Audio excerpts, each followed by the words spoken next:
During Dave Chappelle's monologue on SNL that is now infamous, it's going to go down in history, most watched, highest rated SNL of the year, Dave Chappelle opened his monologue with a bit about Kanye West. Dave talked about Kanye going on Drink Champs and making a comment that he could say whatever he wanted to say, anti-Semitic or not, and there was nothing that Adidas would do about it. That Adidas couldn't fire him. I started thinking, I said, wow, what is it that made Kanye West think they weren't going to fire his ass?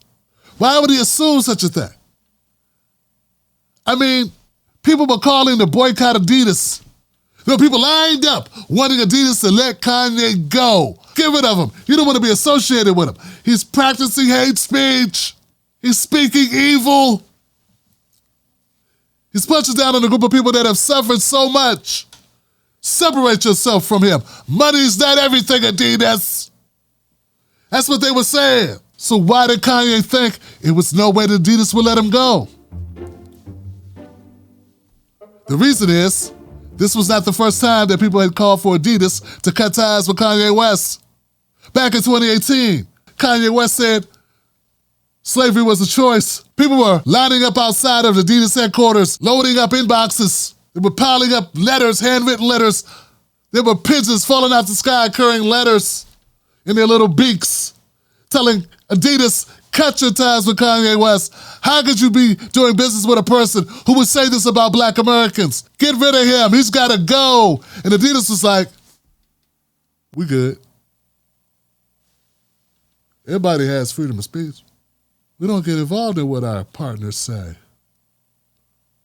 No, I'm not joking. There's a clip. Casper Vorstad, CEO of Adidas, he's on Bloomberg, and they're asking him about it because all the investors want to know, like, what are you doing with Kanye? Kanye is very volatile. You hear what he said about the black people? And he's like, we don't agree with it, but, sometimes you gotta, sometimes you gotta say stuff. Come on, man. You didn't tell me he could say this about black people? And so all of these black people, and you got nothing for us? You got no response? You haven't even thought about cutting ties with Kanye West? You haven't even talked to him about it? And Casper was like, no. No.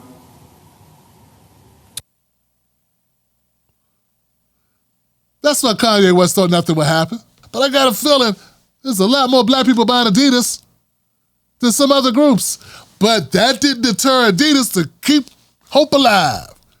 Maintain a relationship. Who cares if we offended the hell out of the blacks? And for 4 more years, Adidas made $1.8 billion every year from the Yeezy brand. They weren't willing to turn off the faucet of Kanye money until the AGL came a-knocking. And all of a sudden, all money ain't good money. All of a sudden, it matters what you say now. All of a sudden, Kanye West was too expensive to get rich off of. Think about that. Now, I know a lot of people watching this are like, Tim, we already knew this, man. Tell us something we don't know. They don't respect us. That's true, but that's not the only lesson. What I want you to recognize that Adidas does bad business. When I see people talking online, I want this to be a part of the conversation. Where we spend our money counts. What we fund matters. Because if they don't respect us, they should not have our money. And if it wasn't offensive enough for Adidas to cut Kanye when he said that my great-great-great-grandparents and their parents and their grandparents and their parents and their grandparents and their parents and their grandparents, their legacy of pain and suffering in America was not important enough to cut ties with Kanye West? That he could insult generations, 8, 9, 10 generations of black Americans who were enslaved against their will. But that's not enough to cut ties? It's not even enough to have a conversation. You know how long the conversation took for Adidas to cut Kanye West after his Twitter finger situation? 2 minutes on the phone and cut him. Yeah, it took 2 weeks to have that 2-minute conversation. But when they had that conversation, wasn't much to talk about. If we want to get treated better in this country, we got to move like owners, not consumers. If you like your news, like you like your crabs, with extra seasoning, subscribe to this channel.